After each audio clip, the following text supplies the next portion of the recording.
Hi, it's Andrew Manion. I'm one of the directors within Empiric, a specialist staffing partner operating across Europe and the United States. Today we've got another Empiric Insights video where our team sits down with experts across different specialities that we recruit for to hear their current guidance and perspectives on influencers shaping the industry. Today joined by Robert Fedoruk, a man who needs no introduction in the ServiceNow ecosystem.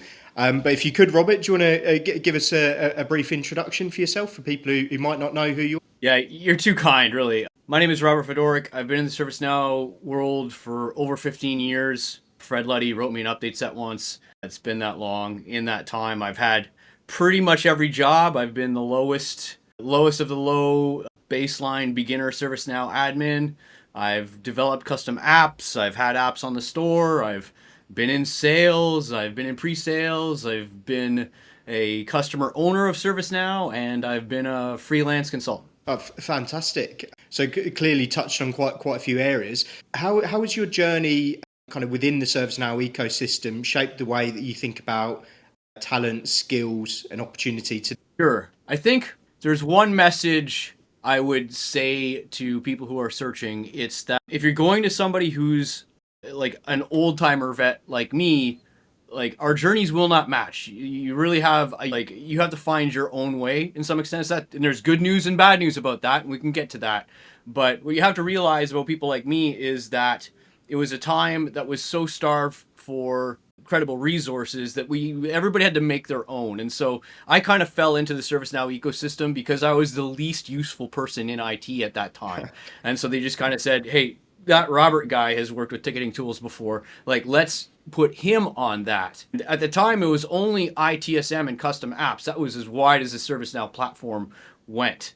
And so it was, in a lot of ways, it was a lot easier for people like me to get in and then ramp up. And then 15 years of doing it every day brings its own advantages. So the first thing I would say is don't try and copy people of a certain age. The ecosystem has radically changed. Okay, but on the positive side of that, the thing that I have learned being kind of a nobody first, okay, I wasn't a very technical IT person. I wasn't a full stack developer, and I wasn't a hardcore systems and network person. But what I did have was an ability to tell a story. So I joke with people. I say Dungeons and Dragons taught me more about the job I do today than 3 years of college did. I learned how to tell a story, and that's what really bridges the gap between a technical expertise, which you can learn, and getting where you want in the world by delivering outcomes for people. I hope that answers the question. Yeah, absolutely. And so today you're working at ServiceNow and you're working on the ReleaseOps app. Can you tell us, what our audience kind of might look forward to with that, and kind of explain a bit more about that for people? Sure.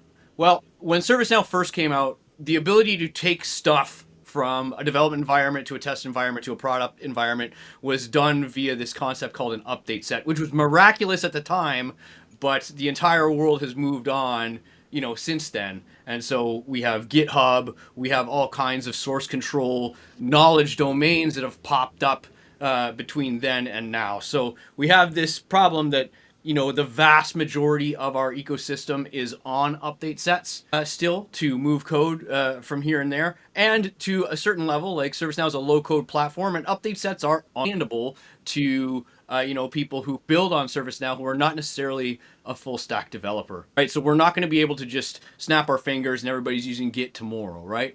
But we still have this deep need for an automation in that space. The act of saying these 5 update sets are ready is a manual act which requires somebody, possibly not you, to be tasked with, let's move this stuff to test, and then let's test it. And did we have automated testing frameworks? Yeah, maybe. Did we run them? Yeah, maybe. And so ReleaseOps basically takes all the previously manual stuff of literally moving the code, plus joins in all of these excellent quality control mechanisms that we've developed over the course of a decade. So think about ATF, Automated Testing Framework, Instance Scan. We've built a new one in there called Deployment Analyzer.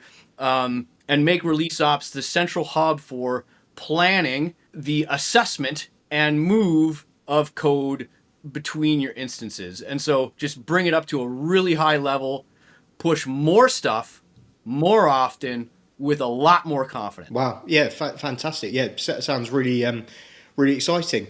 I was quite curious because you kind of mentioned, your in your journey around kind of being both a user of ServiceNow and also hiring people with ServiceNow expertise. And I guess some of the challenges that we see as a staffing partner is a lot of senior hiring managers, they know they need kind of strong expertise within ServiceNow, but they might not necessarily have that kind of technical depth to really judge it, right? Especially as the platform's kind of evolving and sort of expanding.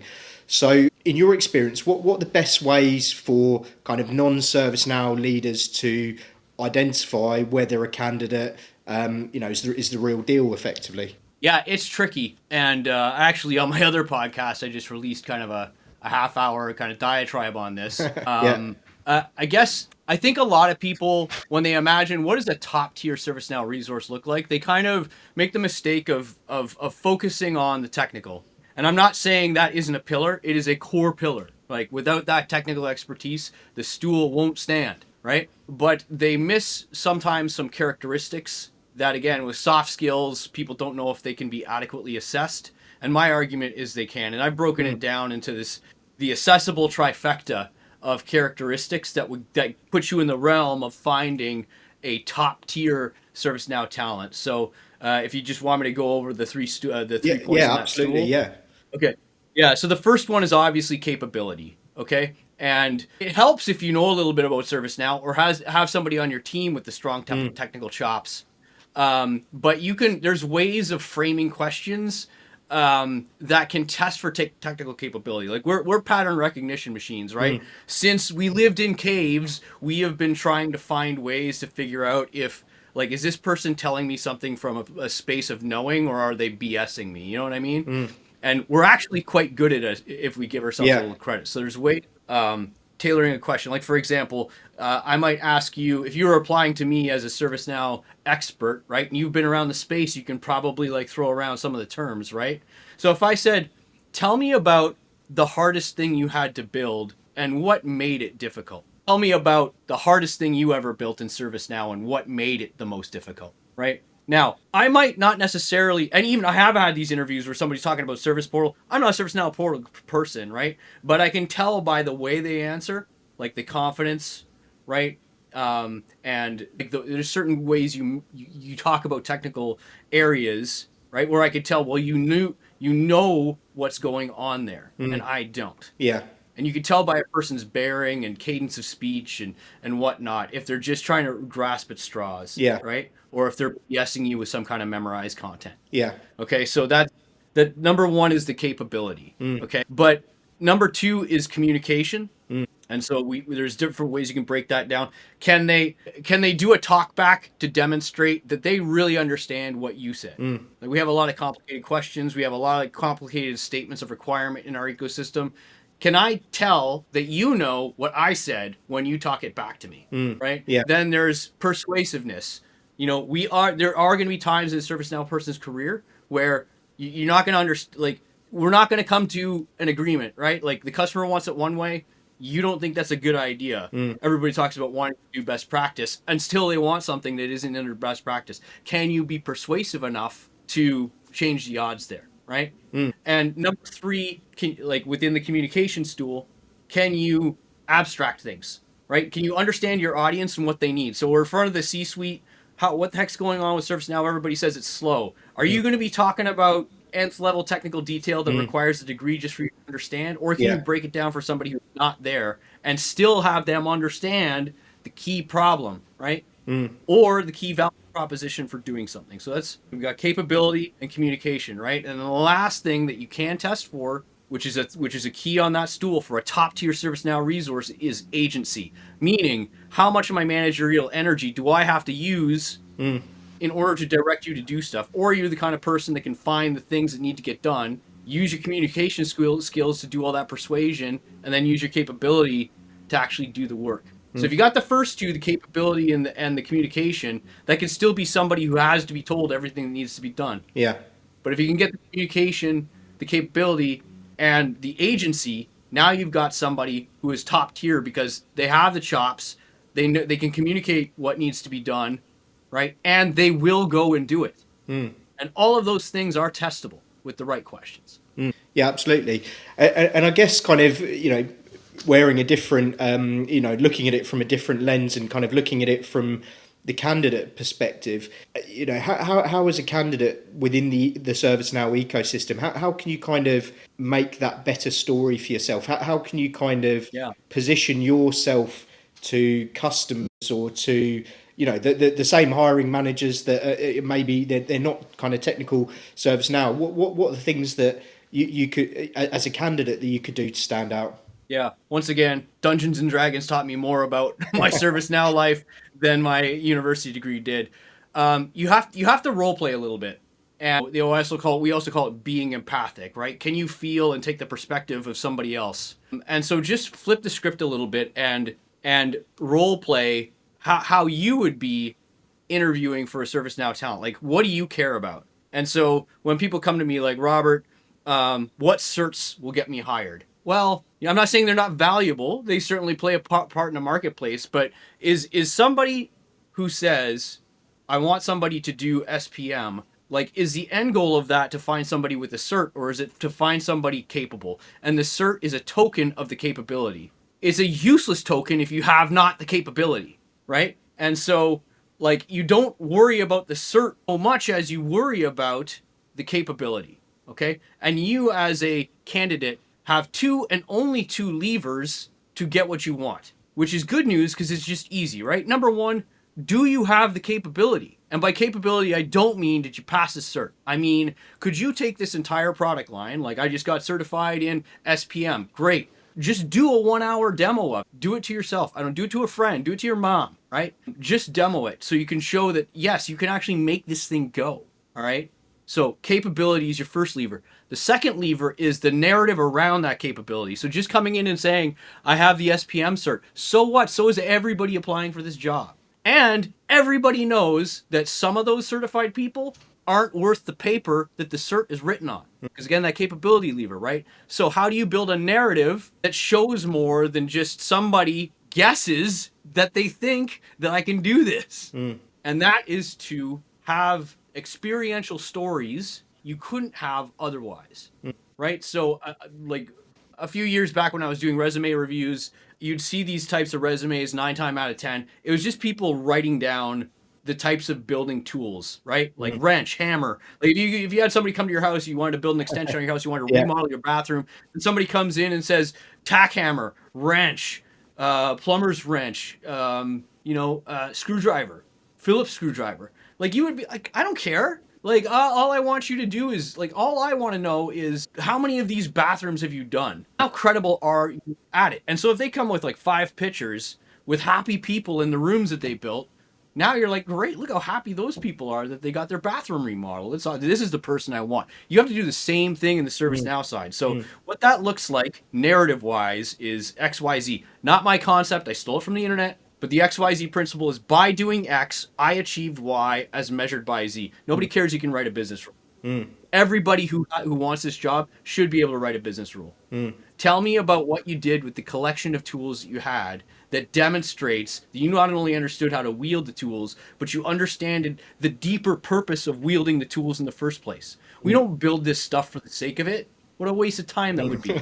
Yeah. We built this stuff because it moves the needle for somebody. And if you can't see the needle move for somebody, then you don't even know if you're doing a good job. All you are demonstrating is that you can do what you're told. And guess what? The AI agents can do that too. Yeah, I love that analogy, and it's something as a recruiter we see all the time with candidates and kind of how they position themselves. So I really love that kind of idea of that kind of XYZ methodology, and it's great for your CV and it's great for interviews as well. I guess kind of flipping it back to the kind of customer perspective on it, and as a hiring manager, you kind of mentioned about kind of, the technical competence, and that's kind of one part, and the kind of the kind of communication skills and kind of adaptability and problem solving. How do you personally assess that? Like, how are you, really fundamentally, how are you assessing that with candidates that you speak to? You can tell communication straight off in your guts, right? Because if I say, what's the hardest thing in ServiceNow that you've done? And they say, a script include, right? You feel right away, you're like, I wish they would tell me more about that. Or if I have to keep on asking probing questions, that means you don't have the communication bit. If you are not volunteering parts of the interview, right, that shows me that you might lack agency as well. Right? If you're not maybe redirecting a question, so like I have this concept called the circle of no's, and probably a whole other episode on its own, right? But Yeah. it's kind of a strategy of you're an interviewee, and what do you do if the literal answer is no's, and they're kind of like it's a circle of no but, right? And so somebody who would be high agency might say something like, you say, hey, have you ever done an SPM implementation? And you might say, no, I haven't done an SPM implementation, but I used to work on this tool that was for the project management office. And so I very much speak the language of the PMO, right? I know about budgeting. I know about plans versus actuals. I know everything about project management and all the like complex relationships between project tasks. I know about resource planning. So I speak the language of the customer. And let me tell you this, I also learned CSM. Yes, it's unrelated tool, but it's of the same scale.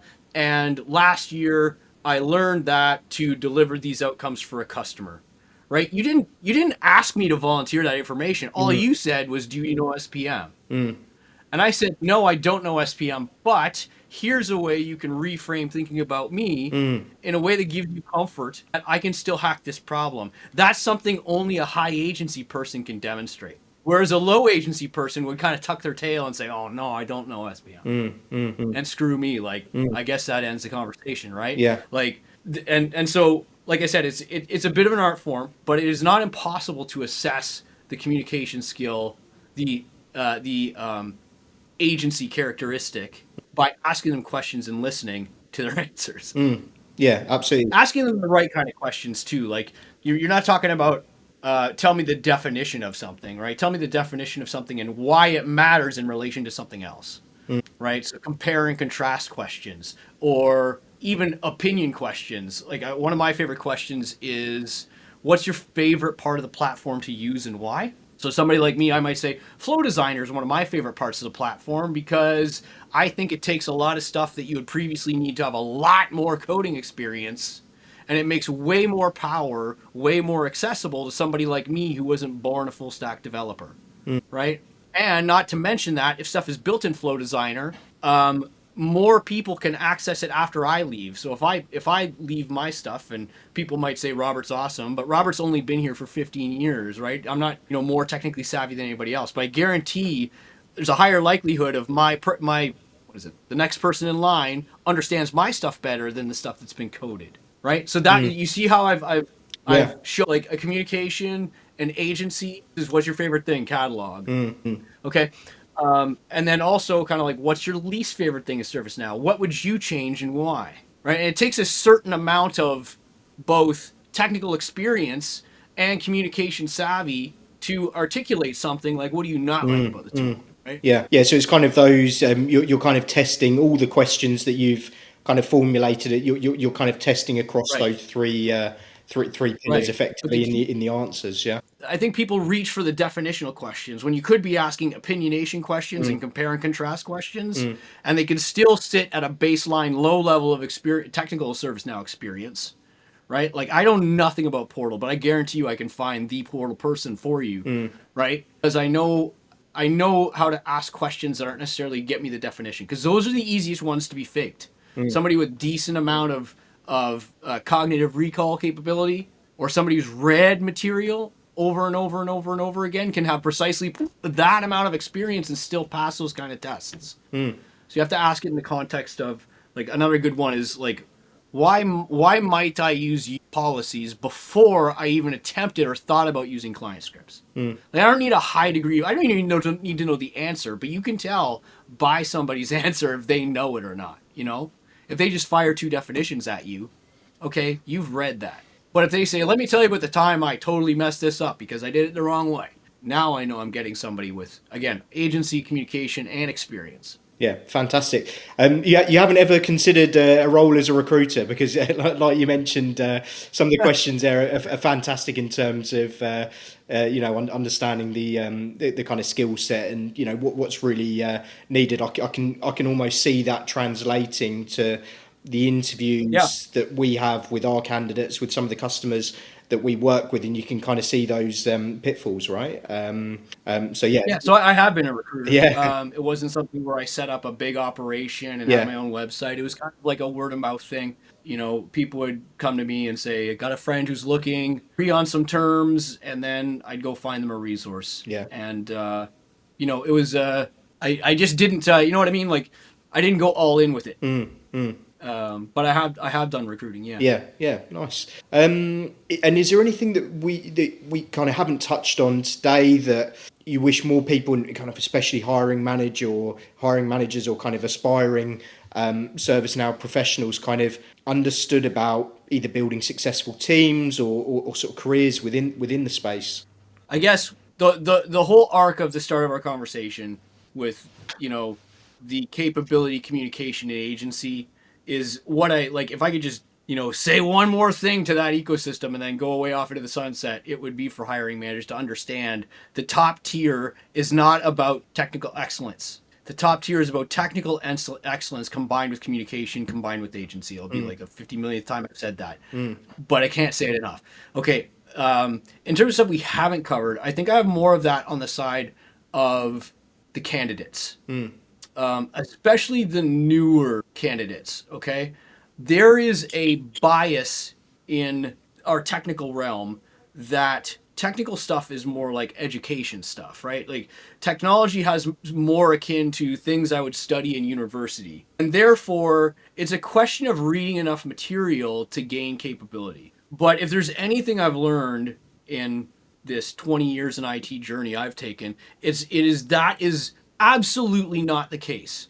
There is more in common with and crafts in being in this world than anything at university. Like, I could, this is just my personal Robert Fedoruk bias here. I know HR different opinion. I could care less if you went to university. I literally could. As a matter of fact, I would prefer that you came from some kind of highly skilled profession before I taught you anything. Right? Stop reading, pick up a tool, and start using it. You will learn 100 times more about swinging a hammer, swinging it, than reading about it. You will not swim a single lap in an Olympic-sized pool in your entire life if all you do is read about swimming. You cannot read yourself into plumbing, carpentry, box. It requires a certain, yes, you have to read some of the source material to learn it in the first place, right? But 10 times, 50 times, 100 times more time must be spent doing the thing than by reading about the thing. So you go through a course, it tells you about UI policies, build a UI policy. To do what? I don't care. Make it do anything. Make the UI policy do anything you want, so long as you decided in your head, this is what I want it to do. Does it make sense from a process point? Who cares? I literally want it to take this input and have this output. Now, build that thing, okay? And now you know about how to build a UI action, because most of the stuff that people ask you to build hasn't been pre-built before. So you're going to have to apply your knowledge of how it's done. So it doesn't matter how many nonsensical things you build with it, you're gaining skill. Awesome. So yeah, doing over reading is the number one, almost rule zero, bro. You know what I mean? Like, this is, and it's so important, folks. I would say it's not like going to increase your odds. It's going to get you in the realm where you have any possibility beyond 0% to exceed. In this day and age, where we're talking about AI build agents, when we're talking about a mature labor market whose red hot hiring days are in the past, right? In that climate today, you have zero chance if you think you're going to read your way into a cert and then go from that to a job. You must must have build capability behind you, and that can be done on a PDI. You don't have to be in, you know, you don't have to be in mentorship programs or anything like that. They're nice, but you yourself can build stuff in ServiceNow. All right, that was kind of a long answer to a short No, question. it was fantastic to get kind of the insight and just I guess for me, really grateful for the kind of time, advice. I think anyone who kind of follows your videos, advice, and kind of posts on LinkedIn knows how generous you are in terms of what you give back to the community. I think it's one of the really unique things about the ServiceNow community, the amount of people that are just willing to kind of give back to the community, right? So really appreciate you taking the time to give us kind of the insights from a long and kind of varied career, right? And I think there's so many kind of valuable insights there. I've learned a lot just from having the conversation as well. So just really appreciate your time, Robert. And I'm sure individuals can we'll leave the links and where to find you on LinkedIn. I'm sure you're happy to connect with individuals that want to learn more about the ecosystem. So yeah, really appreciate you taking the time to speak with us today. Yeah, it was an honor. Thanks for inviting me. I appreciate it.